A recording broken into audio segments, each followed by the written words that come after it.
Alors, أعوذ بالله من الشيطان الرجيم بسم الله الرحمن الرحيم الحمد لله والصلاة والسلام على أشرف المرسلين سيد الأولين والآخرين سيدنا وحبيبنا محمد الفاتح والخاتم وعلى آله وصحبه أجمعين. Assalamu alaikum wa rahmatullahi wa barakatuh.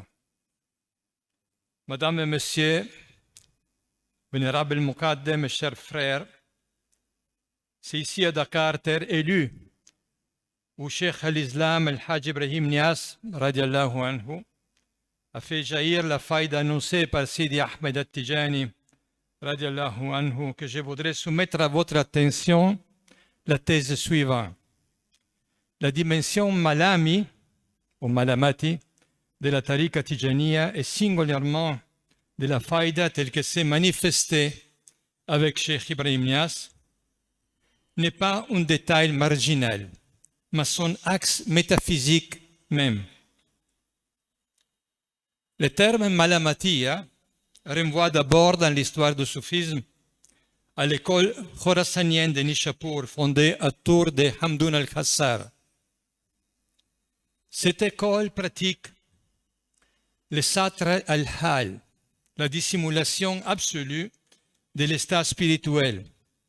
Elle refuse tout signe distinctif et met l'ego en suspicion permanente pour l'empêcher de s'approprier la grâce reçue.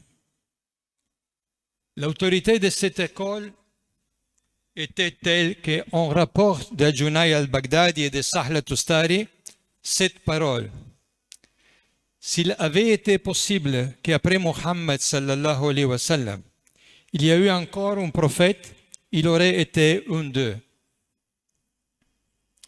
Avec Ibn Arabi, cependant, la notion subit une réformulation décisive. Le Cheikh al-Akbar conteste la dénomination même de Malamatiya, qu'il juge linguistiquement irrégulière, et lui préfère Malamia. Mais le déplacement est plus profond que lexical. La Malamia akbarien désigne dans la Futuhat les sommets effectifs de la sainteté mohammedienne. Comme l'écrit Ibn Arabi au début du chapitre 309 sur la station de Malamia, il dit: ceci est la station du messager de Dieu, sallallahu alayhi wa sallam, et d'Abu Bakr as-Siddiq, radiallahu anhu. Le chapitre divise ensuite les hommes de Dieu en trois catégories: les Ubbad, les dévots, les Soufis et les Malamiyas. Ces dernières sont Arf al-Rijal, les plus élevés parmi les hommes spirituels. Le statut qui leur est reconnu dans la Walaya est sans précédent. Ils ont atteint les degrés extrêmes de la sainteté et au-dessus d'eux, il n'y a plus que les degrés de la prophétie. Ces stations portent le nom de Maqam al-Kurba, la station de la proximité. Plus loin, dans un autre passage de Futuhat, il écrit encore: les Malamiyas sont les hommes du degré les plus élevés. Ils sont les seigneurs des gens de la voie d'Allah et leur imam. Le seigneur du monde, Sayyid al-Alam, Muhammad sallallahu alayhi wa sallam, est parmi eux et il est leur imam. Ce qui caractérise cette mashrab, c'est l'adéquation parfaite entre la plus haute réalisation et les plus radicales dissimulations. Le malami parfait n'est pas seulement celui qui cache ses karamates, c'est celui qui, ayant intégralement éteint l'illusion de la subsistance de l'ego, ne peut plus s'approcher quoi que ce soit. Il rejoint la Ubudiyya Mahda, la servitude pure, qui est pour Ibn Arabi la Hakika Asliya, c'est-à-dire la réalité originelle de la créature. Il importe ici d'introduire une distinction intérieure à la station Malami, trop souvent négligée. celle qui sépare les afrades des umanas. Les afrades, les solitaires, sont chez Ibn Arabi les muqarraboun, les approchés, parmi lesquels le prophète Mohammed sallallahu alayhi wa sallam lui-même fut compté avant sa mission. À eux seuls appartient la permanence de la théophanie, Dawam at-Tajalli, et leur station est celle de la Nubuwa Mutlaka, c'est-à-dire la prophétie absolue non législative, qui est dans la Walaya les sommets insurpassables. Ce sont eux que le Cheikh At-Tijani radiallahu anhu qualifie de ceux qui contemplent les réels hors des degrés, la fil maratib. Leur contemplation a transcendé tous les états conditionnés de l'existence. Quant aux Zumana, les hommes de confiance, les dépositaires, on peut traduire, Ibn Arabi les décrit comme les plus grands malamatiya et leur élite. Ce sont eux dont rien n'est connu de leur état spirituel parce qu'ils se comportent vers les créatures conformément à ce qu'exige ordinairement la foi. C'est au jour de la résurrection que leur grade éminent apparaît aux créatures.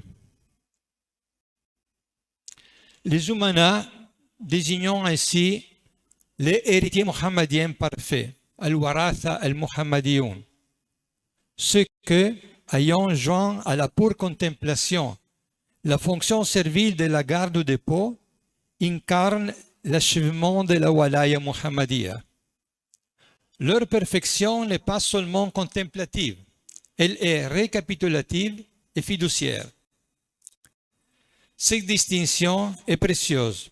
Le malami parfait, la mine, est précisément celui chez qui la contemplation, le poète, s'accompagne d'une présence fiduciaire au monde, discrète, ordinaire en apparence, mais portant en elle les secrets de la transmission. Or, et c'est un point décisif, l'inscription de la Tijaniya dans les Mashrab Malami akbariens n'est pas une extrapolation moderne. Elle figure dans la Bugyat al-Mustafid de Sidi al-Arabi ibn al-Say. Après avoir reproduit part du chapitre 309 de Futuhat, il rapporte la parole de son frère et maître Mohammed Abu Nasr al-Alawi, un des plus grands compagnons de Cheikh At-Tijani radiallahu anhu. Il a dit, les états de la plupart des gens de notre tariqa correspondent à ceux de Malamatiya. Et il cite encore des paroles d'un autre compagnon éminent. Ils ne prétendent rien, ni privilège, ni particularité, ni distinction par rapport aux autres personnes. Chacun exerce simplement son métier et s'occupe de ses affaires, bien que parmi eux, il y ait des individus qui agissant sur le monde en vertu de leur état spirituel. Il ne fait aucun doute que ce sont les princes de Malamatiya, dont le chef est Sayyidina Abu Bakr as-Siddiq. Fin de la citation. Le premier calife, as-Siddiq al-Akbar, représente enfin l'archétype même de celui qui réalise les plus hautes vérités tout en restant entièrement dissimulé dans la servitude. Il constitue à plus d'un titre la matrice intérieure de la voie Tijani, lorsqu'elle se réclame du sceau de la sainteté mohammedienne. Et c'est ici qu'il convient d'apporter une précisation essentielle. Reconnaître que l'enseignement malami de la voie a été formulé par Ibn Arabi ne signifie pas nullement faire dépendre la doctrine Tijani de la doctrine akbarienne.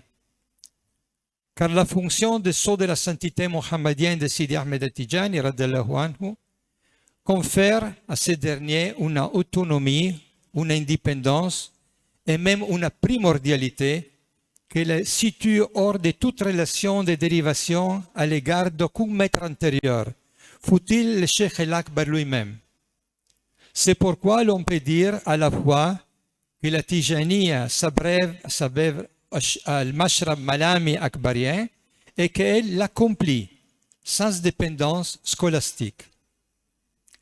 Ce sont les fondements de la doctrine Malami. Voyons maintenant comment ils sont articulés au sein de la Tijaniya et de la Faïda. On ne comprend pas la posture niassante si on ne mesure pas combien elle est préparée par la conduite du Père. Al-Hajj Abdullah Niass, radiallahu anhu, reçut la chaîne Tijani par la voie du Maghreb et du Fouta Jallon. Mais ce qui frappe dans sa physionomie spirituelle, c'est moins l'érudition qui était grande que le style de sa présence. Refuse de toute mise en scène initiatique, insistance constante sur la conformité à la charia, magistère se déployant de la discrétion d'une conduite servile. Il est ainsi, avant la lettre, le Malami Tijani par excellence.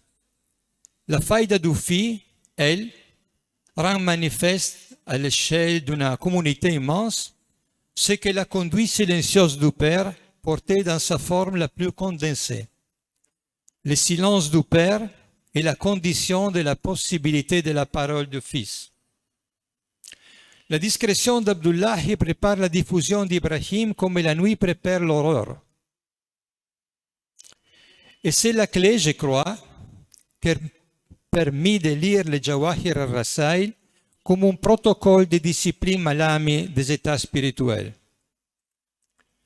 Dans l'une des lettres les plus remarquables de Cheikh Ibrahim, reprenons mot pour mot une formulation antérieure du grand maître Tijani marocain Mohamed Al-Kansoussi, il écrit « Nous sommes ainsi des nobles malamati, et notre voie consiste à dissimuler les stations, Satra al-Makamat, et abandonner les charismes, Tark al-Karamat.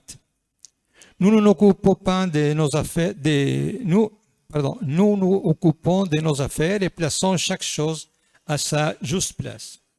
Nous ne prétendons à rien.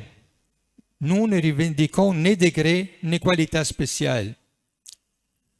Nous ne nous occupons pas non plus de la brisure des lois normales du monde, Khark al-Ada, pas plus que nous ne cherchons à connaître les événements par le dévoilement, le kashf. Tout cela est le sang menstruel des hommes de la voie, Haïd Rijal al-Tariq. Ce passage montre que la station n'appartient pas à celui qui la traverse.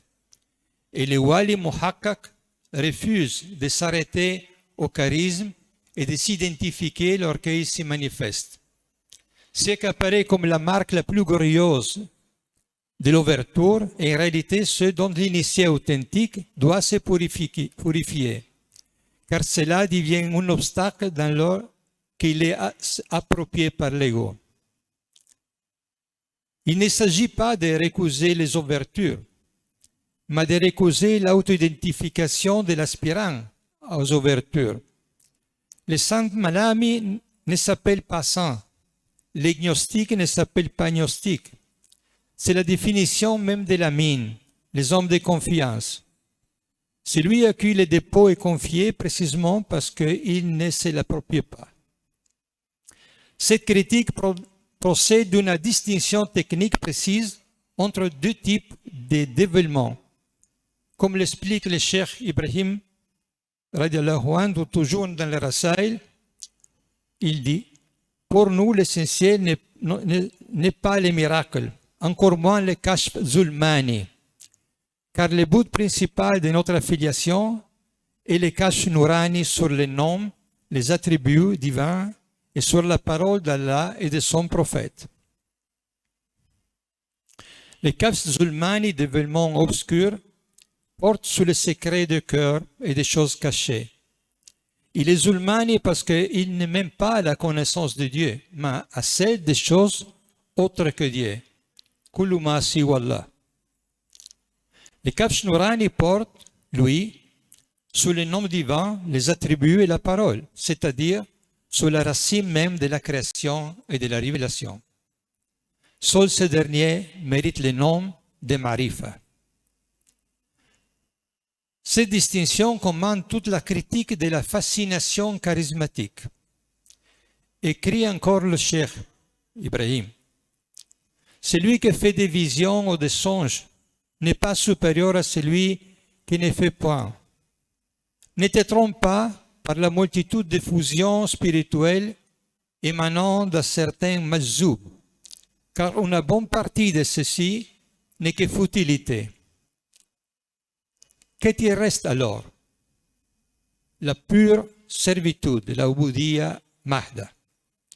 Mais cette ubudiyya n'est pas la submission initiale du débutant. Elle est la servitude post-unitive, celle qui ne vient qu'après l'extinction, le fana.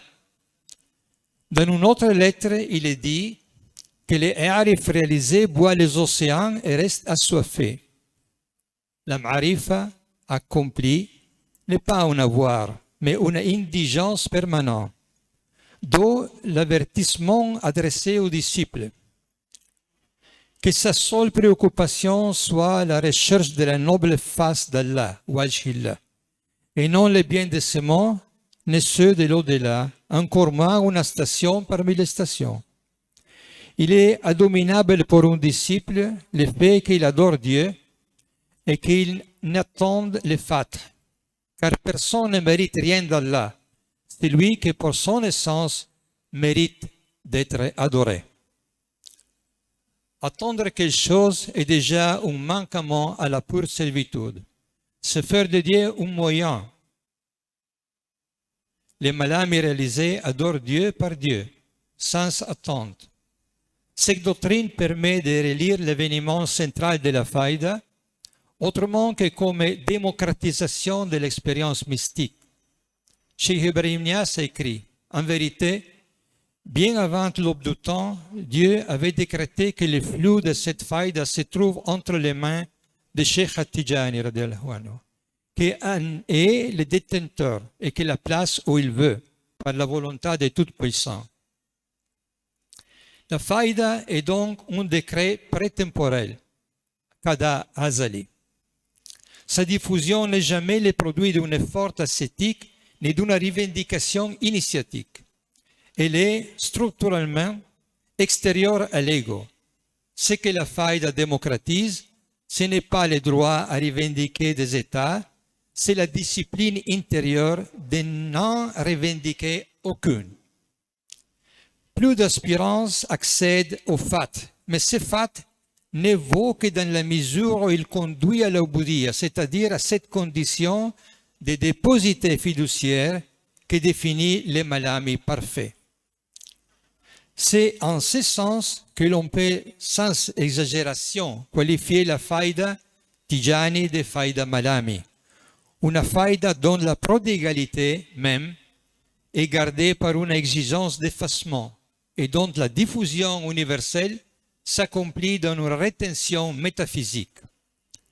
La double tendance, extension de la grâce et intériorisation de la malama, est la signature même du mashrak akbarien transposé et accompli dans la grammaire Tijani.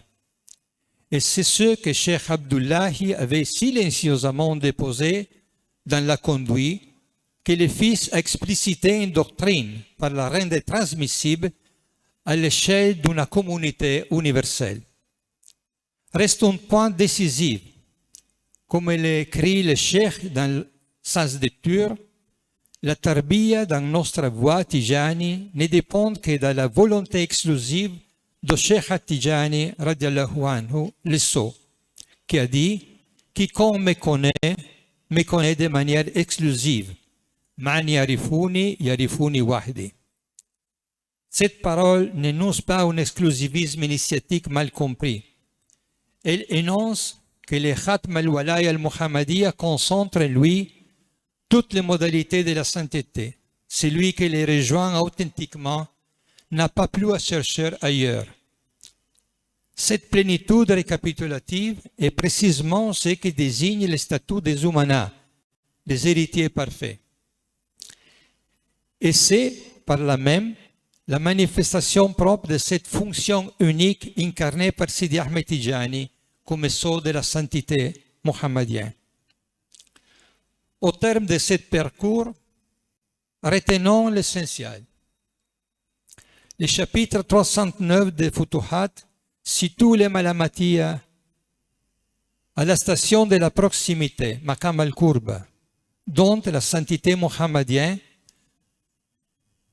degré au-dessous desquels il n'y a plus que la prophétie.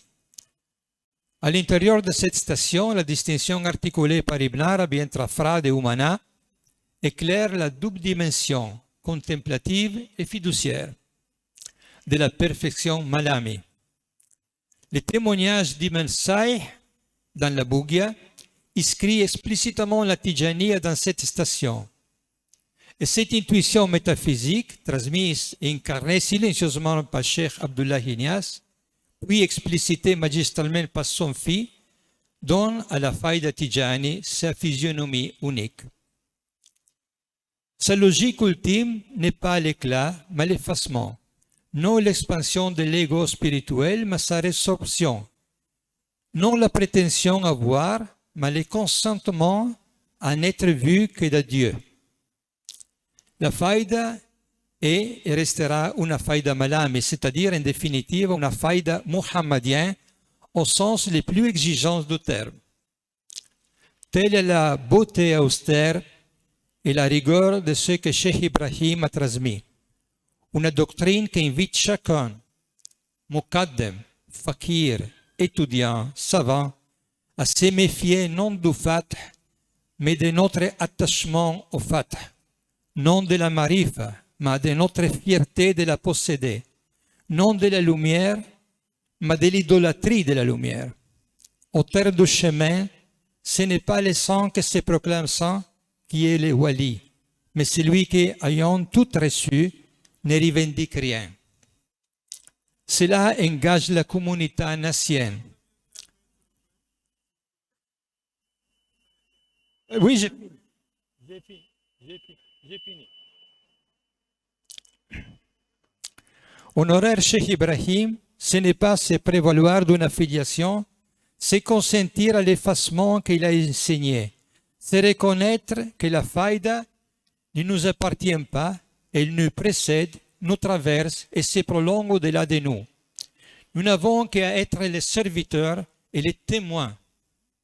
C'est un mot, prendre au sérieux la phrase que le cheikh Ahmed a répétée et que je laisse pour finir dans le cœur. Personne ne mérite rien d'Allah. C'est lui que par son essence mérite d'être adoré. Wa sallallahu ala sayyidina Muhammad walhamdulillahi rabbil alamin.